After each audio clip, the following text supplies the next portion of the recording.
Hello, everyone. Today, Mitra and I are going to be talking about our inner child and how to work with the inner child. So, first, Mitra, let's clarify, what do we mean when we talk about the inner child? What does it mean to you? To me, it means when the younger, creative, fun, playful aspect of me is stuck. That's the only indication for me. Usually look at things more from energetic point of view.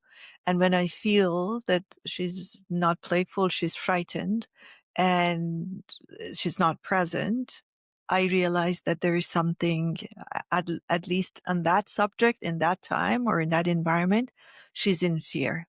What about you? What does it mean to you?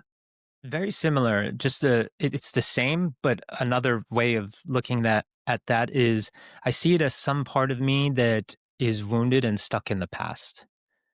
Something happened or a combination of things happened in my childhood, and I never resolved it. I never healed. And I developed coping mechanisms to work around it. In a way, I kind of left that part of me behind in the past, and I haven't addressed it, but it still shows up in my present life. It could show up as jealousy, it could show up as perfectionism, it could show up as insecurities in certain relationships, whether they be professional, friendship, or romantic. So that's how I experience it.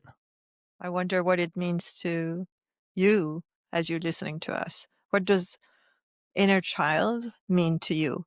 And it would be much easier to just see how it feels to you as opposed to what a psychologist has defined it as, because it may mean different things to different people. So I really invite you as you listen to us to ask yourself, maybe pause this, ask yourself, I wonder what inner child means to me. Mitro, why do you think it's relevant that we acknowledge that we have this inner child and these parts of ourselves that haven't been wounded yet? I mean, one could just ignore that whole idea and just try and do their personal development stuff without acknowledging that they have an inner child. Why do you think it is relevant to acknowledge that we have this part of us? Because it's a blockage that stops us from moving forward, and whatever our intention might be. It might be spiritual or energetic elevation. It could be achievement, physical and material achievement. It's a blockage. And it's a blockage because exactly what you said, it may be ignored. As you know, both of us, we always talk about balance. We're not talking about obsessing about it, and we're not talking about ignoring it, because if it is there, it has an influence on the way we show up. As I said, like I've seen it when I work with executives. I've seen like gifted, amazingly intelligent people who lead companies with thousands and thousands of people around the globe, yet something very small does harm to them, which is very out of character and unusual. Mm. I'll give you an example. I was working with someone that, uh, that description. I mean, global company, thousands of people around the world, very, very powerful, extremely intelligent, and outwardly successful.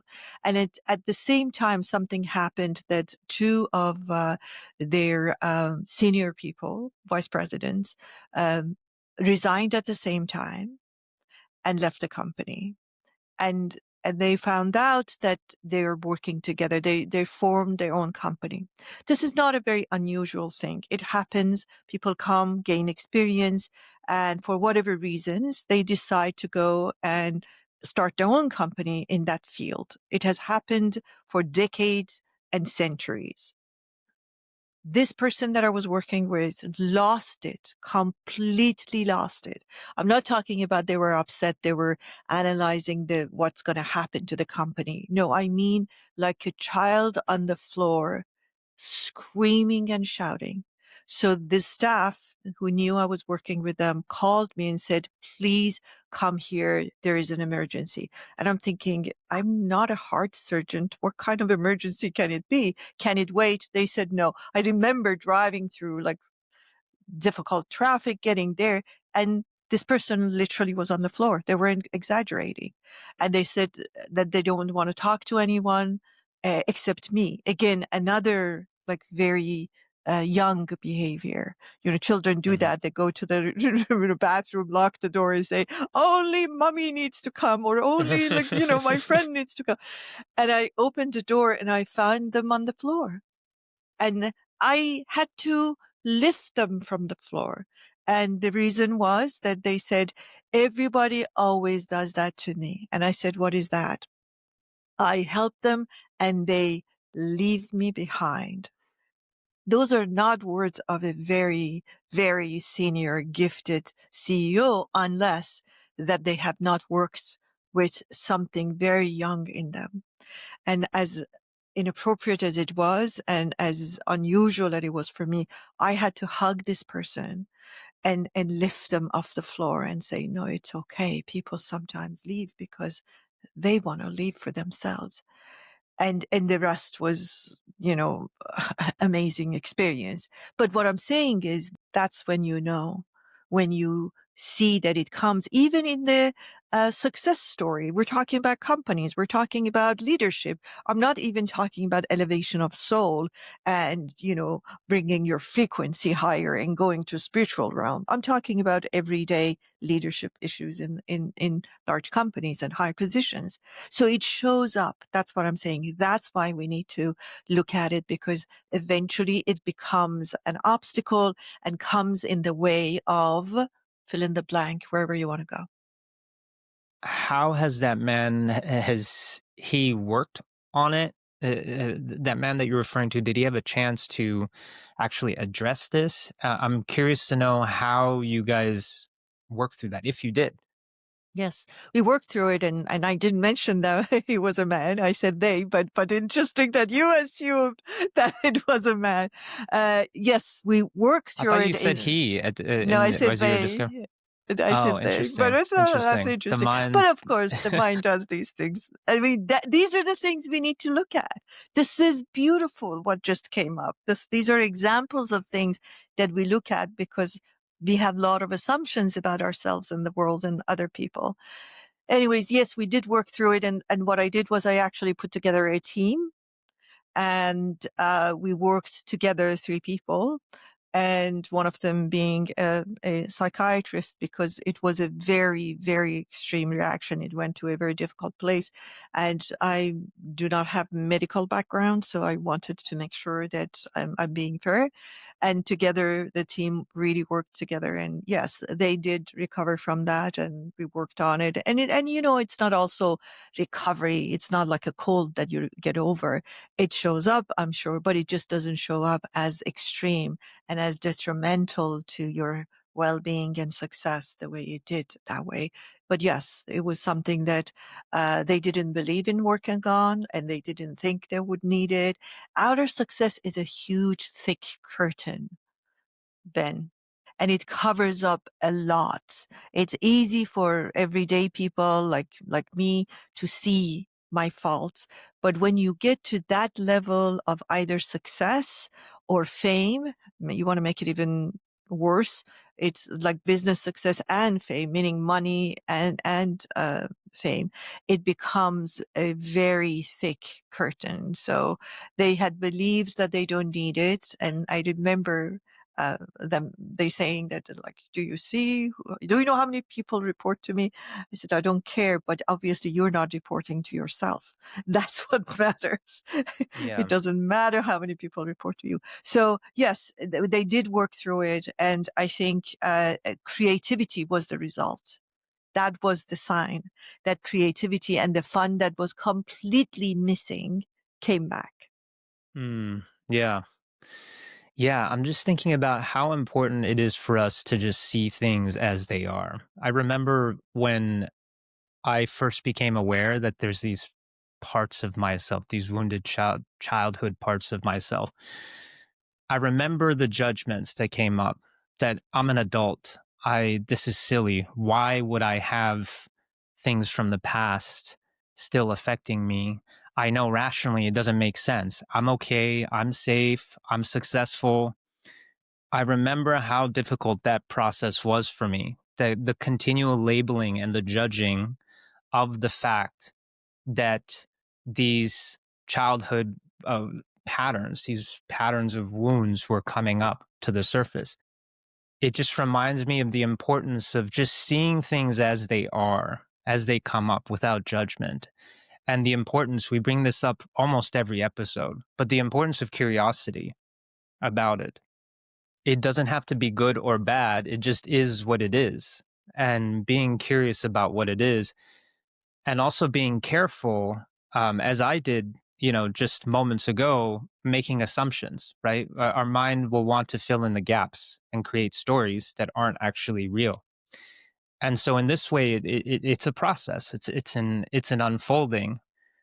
Where does that process start, Mitra? In your opinion, for someone who's just who's beginning to become aware. Okay, I have these patterns. Nothing I've done has changed them. Maybe I do have this, an inner child that's unhealed. Where would they start? Awareness of choice. That we do have a choice, because it's so easy when it's difficult, when we see so-called the problem, to just get stuck there between our genetics and our history. It is so easy to just say, this is the way people say that, this is the way I am, or this is the way, even to make it even worse, we are. And I say, like, who's we? Like, you should meet my parents, my siblings, my whatever grandparents. We're just like that. And accepting that that's the way it is. Or referring to, usually when I talk about stories, people ask me, would it be the same for me because you look like you had a really good life? And I have to laugh because, as you know, my life has been extremely challenging in every sense.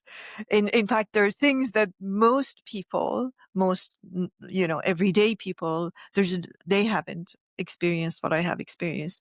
But I must have looked to them that this is like I had a wonderful, like healthy, and we had no problems. And these are the assumptions we make about ourselves and other people. So hence, I think I don't have a choice.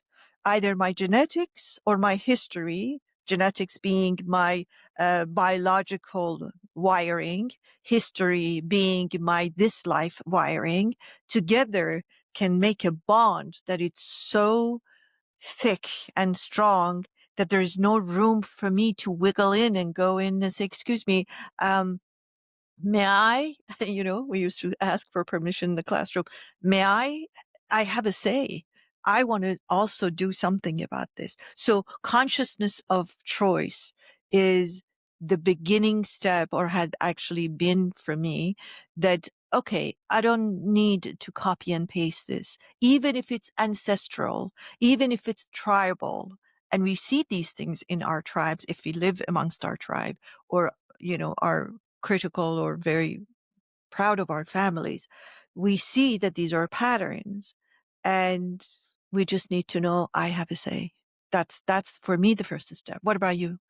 Yeah, I love what you're sharing, Mitra, because you're offering a higher perspective. And you mentioned something that really resonated with me, patterns. You said these are patterns, right?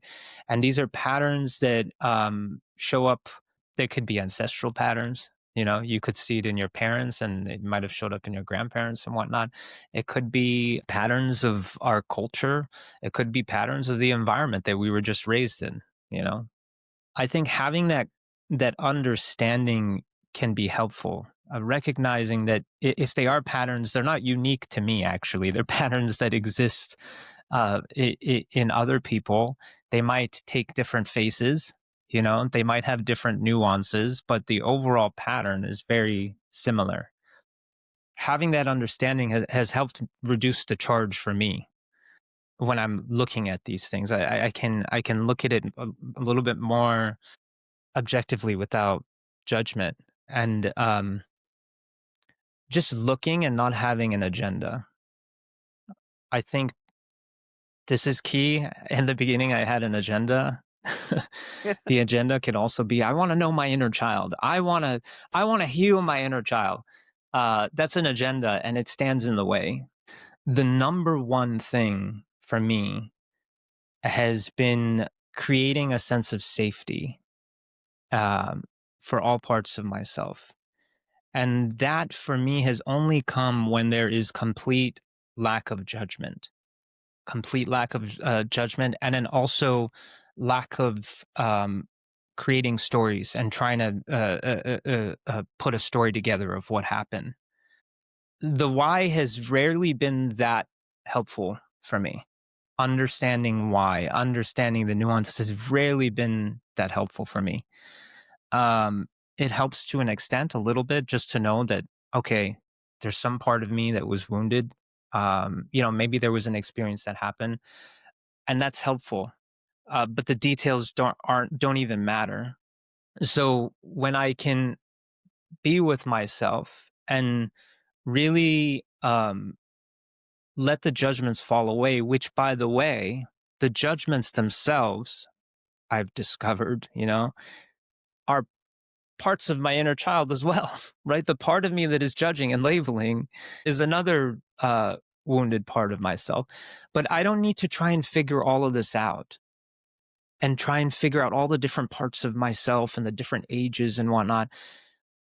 It's again having that higher perspective, observing that they're patterns, observing that it's stuck energy, observing, oh, yeah, even the judgmental part Mhm. is an unhealed part of myself, and just sitting with it. And when I can be totally in that space, a lot reveals itself. It's as if my inner child feels safe enough to come out and just hug me I like and it. just hug me. When I reach that place, I don't want to change my inner child. I don't want to tell him it's okay. I don't even. I'll tell him it's okay. I don't want to tell him why he should be looking at it differently or giving him advice. Nothing. All I want to do is to hug my inner child and just say, "I love you. It's okay. I understand." So you mentioned pattern. First of all, I want to ask whoever is listening to us, do you see your own pattern or patterns? And one thing about pattern that is very important to notice is that the moment I see my patterns, choice is born. So it no longer is blind action. So when I say this is the pattern I have, just capture it right there. Anytime you hear yourself or think that thought, know that right there, when I know, I always say, when I know better, I can do better. Because before that, I didn't know this was a pattern. For whatever reason, I recognized it. And that time, the choice is born. But again, for you, it was safety. For me, it's choice. I don't know what is it for you as you're listening to us. What is it for you that will open up the door to working with your inner child? Because it's not just inner child that is there. There is the inner kind. There is the inner parent. There is the inner compassionate. There is the inner wise. You can always invite them. And that could be one of the ways that we haven't mentioned that might work. Because as the famous saying goes, we can only resolve an issue at a higher level of consciousness. We can't resolve it at the level that it was created on. So if I am feeling like a victim and continue by knowing my inner child, being more of a victim, I'm just really going around and around these victimhood kind of frequency. But when I take it to the higher grounds and look at it from a different perspective of, okay, I see you, exactly what you said. I don't need to fix you. I see you. I see the pattern that you bring, but I don't need to do anything except let me call the inner wise, the inner compassionate, and see if the three of us now can sit there. So there's the aware me, the observer me, as you called it.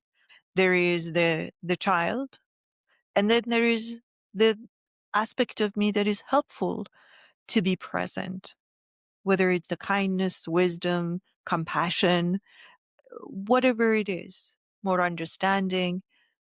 And that might be something that would start this process for you. But knowing that the moment you see the pattern, that's the moment of knowing that you have a choice. I just wanted to say that. Yeah. Yeah, thanks for clarifying that. You brought up something interesting. You brought up calling in a higher aspect of yourself.